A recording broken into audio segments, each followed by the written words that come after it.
with amusement.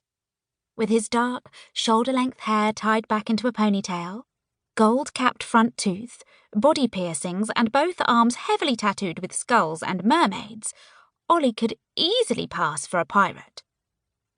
My sister, Margot, and I had yet to meet Becky, who by all accounts was classy and intelligent, and just as obsessed with him.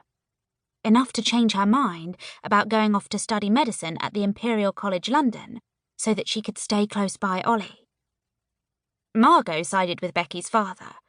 Even though we'd never met him, we'd heard that Becky was the centre of his world. I could understand Becky's fascination with Ollie, though. He had an insatiable curiosity, committing to memory everything about the history of the Isles of Scilly, including where to catch the best sunset or watch for a rare migrating whale. He had a wicked sense of humour and was the epitome of a bad boy with a heart. He was also an excellent seaman. "You'll have to ask Dennis for the boat key to the Sandpiper," I said. The Sandpiper was a 24-foot cabin cruiser. Margot and I had bought her second-hand from Cador and had her repainted a vibrant turquoise.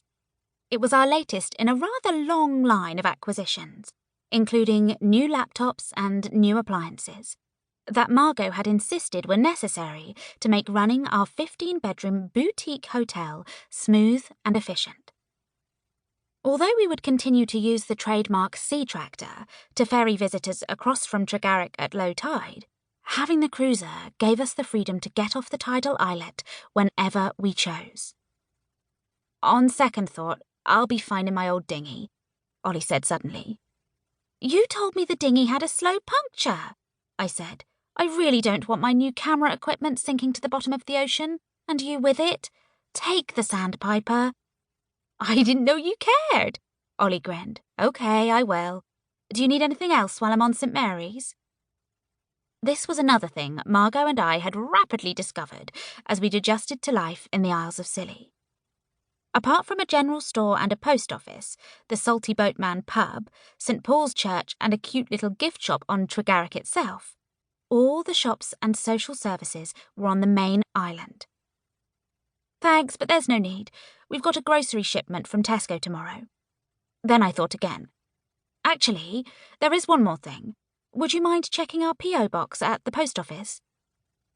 When Margot and I first moved to Tregarrick Rock, we decided to rent a post box on St. Mary's. We rarely used it, since it turned out that the inter-island postal service was surprisingly efficient for regular mail, so we often forgot to check it. "Dennis can give you the key for that too," I said. Ollie pulled a face. I regarded him with dismay. "I thought you and Dennis were getting along better now." Ollie shrugged. "Sort of. He's just so particular about everything. He lives by his watch." It was true. As a former Marine, our hotel manager, Dennis Simmons, was obsessed with punctuality and dependable to a fault. He was the complete opposite of Ollie, who preferred to go with the flow and had a propensity to tell Dennis to lighten up. Ollie picked up the handles of the wheelbarrow and, with me following, set off for the potting shed.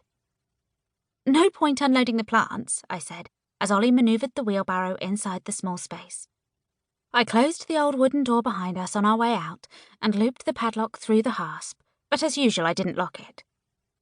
"Don't forget to take your waterproofs," I reminded Ollie. I pointed to a mug with a pirate on the front that he'd set down on the fence post. "And please take your mug back to the annex." He rolled his eyes again. "Anything else?" "Make sure your phone is charged in case I have to call you." "Yes, Mum." I laughed. "You bring out the maternal instinct in me." It was true, he did. Ollie didn't like to talk about his past. I knew he had grown up in care somewhere in Cornwall, and I never pressed him. He seemed happy to be working for us, and I was pleased when he said he felt he was part of our little family. Behind the potting shed was a narrow path flanked by a laurel hedge that led to an ugly green prefab annex. Accessed down a short flight of steps, it was used to house 6 seasonal staff. At the moment, it was home to Ollie and temporary accommodation for Sam Quick, one of the 2 electricians who were currently rewiring part of the hotel. Ollie picked